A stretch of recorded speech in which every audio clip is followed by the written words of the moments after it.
Bom, eu vou falar um pouquinho, na verdade eu vou dar uma visão do que aquela galera do canto faz, né? Eu sei que, obviamente, 99% da galera aqui é desenvolvedora, sabe o que é banco de dados, conhece alguns tipos de banco de dados e tudo mais, mas quero saber quantos aqui sabem como realmente trabalha o banco de dados, de verdade. Como é que funciona? Tá, William, você não precisa levantar a mão, tá? Sério, apesar do select, da telinha que você vai lá, faz consulta, alguém sabe realmente como funciona o banco de dados? Tá, beleza. Então é mais ou menos com o intuito de dar um overview sobre como funciona o banco de dados. E eu tenho que balancear, porque tem gente aqui que não é programador, não é desenvolvedor, então eles precisam também entender essa palestra. Tá? Então eu coloquei a palestra, o nome dela, Banco de Dados, Aplicação e High Availability. Cadê o Clebão? Por que eu chamei de High Availability? Normalmente quando a gente fala em banco de dados, a questão de alta disponibilidade, que é o que significa High Availability, você vai colocar AD, tem tanta coisa que chama AD, então normalmente eles colocam HA, que é mais fácil de você entender, que é a alta disponibilidade do banco de dados. E quando a gente está falando em questão de banco de dados, os 3 itens são essenciais para você ter um dado seguro. Tá? Então, assim, para começar a nossa palestra, na verdade eu tinha até que mudar o título dessa palestra para ser assim, né? Como falar sobre banco de dados e não ser um cara chato, né? Porque, puta, é foda. É complicado você falar sobre dados. Porque você vê o cara aqui e fala assim, eu sou desenvolvedor. E, cara, eu monto... Se você entrar lá no Meta6.solution, você vai ver bonitão lá a tela do Meta6. Ou eu fiz o site da prefeitura, eu entro lá e, cara, puta, meu sistema é lindo, tem cor rosa, cor azul. E o cara de banco de dados, não, ele tem. Banco de dados, ele é assim. Né? Ele é assim. Ai, puta que pariu, o que esse povo faz, né, mano? Pra mim, às vezes, as cores. É meio complicado você falar, cara, eu trabalho com banco de dados, você fala assim, porra, caralho, eu não vejo nada, o cara não produz nada, fica escrevendo o dia inteiro. Eu sempre dei o dia inteiro. Então, tipo, pra que serve? Né? Tipo, pra satisfazer desenvolvedores, usuários, né? Essa palestra vai ser para satisfazer os dois, né? Desenvolvedores e usuários. E para a gente evitar essa palestra, isso aqui, né? O usuário pergunta lá, eu vi que tem na Microsoft um negócio chamado SQL Server. Pô, DBA, você programa em SQL? E o DBA vai lá e fala assim, pô, eu programo, mas eu uso Postgres. Aí o usuário fala, Postgres? SQL? Aí fudeu, né? Aí você fode com a vida do usuário, né? Acabou, estragou. O cara não entendi. Então, tipo, eu vou botar, né,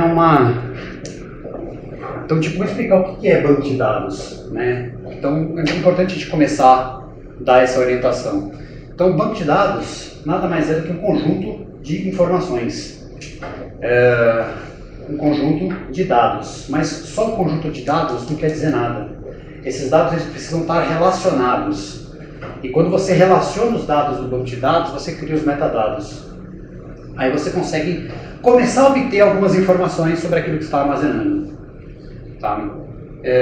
E dentro do seu banco de dados, para você começar a utilizar algumas consultas, ele tem uma linguagem chamada Structured Query Language.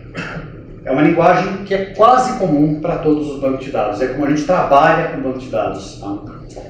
E é muito importante a gente falar assim, a sua aplicação, ela pode ficar indisponível. Acontece, erros acontecem, incidentes acontecem. Você pode abrir o site do seu banco e não aparecer a cor do botão, ou um botão mudar de lugar, ou então só o botão não aparecer, algumas falhas. Dado não pode ter falha. Se você está no seu banco, você faz uma transferência, o dinheiro sai da sua conta, mas não chega no destino, e aí o que acontece?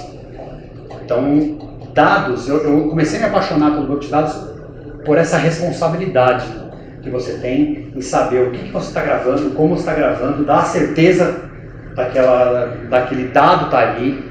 Então eu comecei a me apaixonar por conta dessa responsabilidade. Tá? Mesma coisa nas outras palestras, se vocês querem me interromper, fiquem à vontade. Tá? Então, é importante a gente falar que a gente tem alguns tipos de bancos de dados. SQL é uma linguagem que você usa para programar nelas. Então, os tipos de banco de dados a gente divide em dois, em bancos relacionais e não relacionais. banco de dados relacionais, você tem alguns, Postgres, Oracle, SQL Server, MySQL, e banco de dados não relacionais, MongoDB, Elasticsearch, Table, né, Cassandra e por aí vai. E eu vou explicar um pouquinho da diferença deles e o porquê que a gente usa um e não usa outro. Então eu só estou dando essa base de conhecimento para a gente entrar naquilo que eu perguntei lá no começo. Como é que funciona um dado? Por que ele funciona? Como é que funciona a engine por trás dele? Tá? Então, vamos falar um pouquinho das diferenças do banco de dados. Normalmente um banco de dados relacional, ele tem relação entre todos os objetos dentro dele. Quando você cria, eu vou criar uma tabela. Imagina instalar no Excel, você cria uma planilha Excel. É mais ou menos assim que funciona dentro do banco. Você cria uma tabela, só que é uma tabela lógica.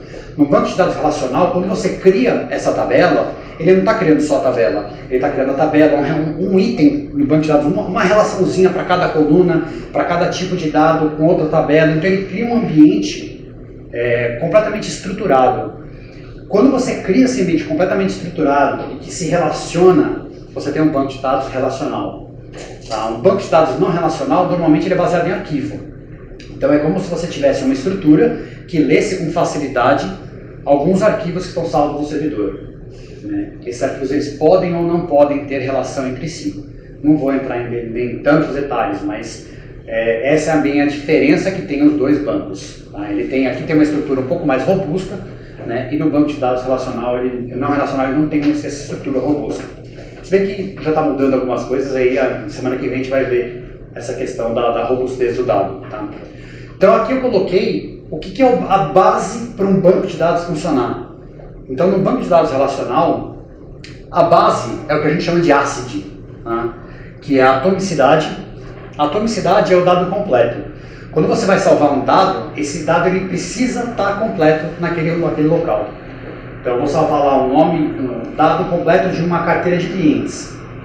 O banco de dados ele garante, o relacional ele garante isso, que o dado, na hora que você salva esse dado, ele está lá inteiro.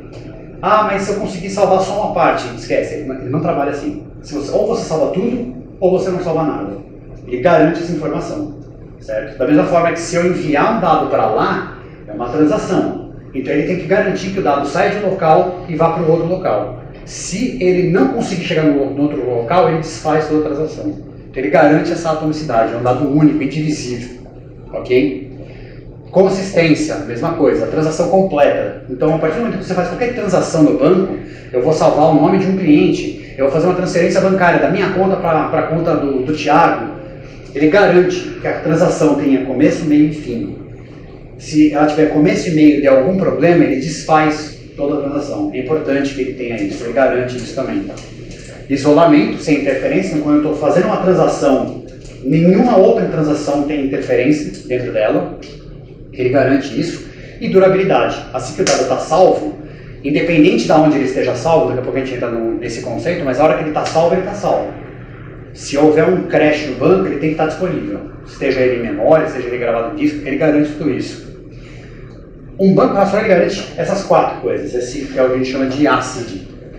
E um banco de dados não relacional, ele garante o CAT. Na verdade, ele não garante, né? Ele garante entre aspas, ele não garante os três. Algumas teorias falam que garantem duas, outras teorias falam que garante uma. Algumas falam que ele pode garantir uma delas, né? Que é a consistência. A consistência é quando eu acesso o banco de dados não relacional, todo mundo vai enxergar o que realmente está lá. Então, eu estou dentro do banco de dados não relacional, gravei um dado de um cliente, quem está conectado vê esse dado está lá. Então todo mundo vê essa informação, ele garante essa consistência. Availability, que é a disponibilidade, ele garante o master standby, que é, ele garante dois bancos de dados, se um cai o outro assume. Então você tem como configurar isso no banco não relacional. E partition tolerance, que na verdade é a questão de particionamento. Então você consegue, por exemplo, criar uma estrutura e dividir, vamos supor, a tabela é um arquivo. Você consegue dividir em vários pequenos arquivos e ele espalha essa informação. Então ele garante isso aqui também. Entre aspas, ele garante. Ele pode ou não garantir. Tá? Alguns bancos, a gente está vendo agora que tem muitas evoluções, por exemplo, no caso do Mongo, ele está garantindo agora os trades, está vendo mais coisas por trás. Eles estão evoluindo, mas banco não relacional é assim.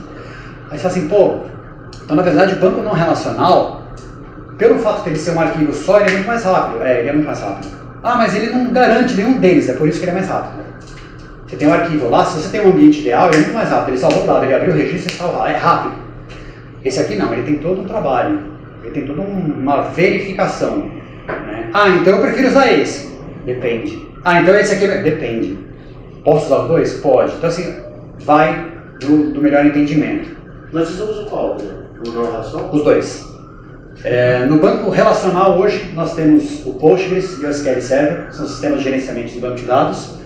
E não relacional a gente está com Elasticsearch, a gente tem Redis, acho que tem Redis também, né? Tem Redis, a gente tem Mongo, a gente tem os dois. Então, assim, mas é tudo em paralelo para ter disponibilidade no caso de qualquer? Na verdade, algumas informações a gente usa aqui, outras informações a gente usa ali, e a gente mistura muito as informações. Para quê? Para atender a todos os clientes que a gente precisa. Ah, mas eu preciso de um dado consistente, mas eu preciso de um dado rápido de relatório. Então tudo bem, eu te dou um dado consistente, só que o dado do banco de dados de relatório foi aqui. Então você consegue fazer essa distribuição. Então essa é a mágica por trás do banco de dados.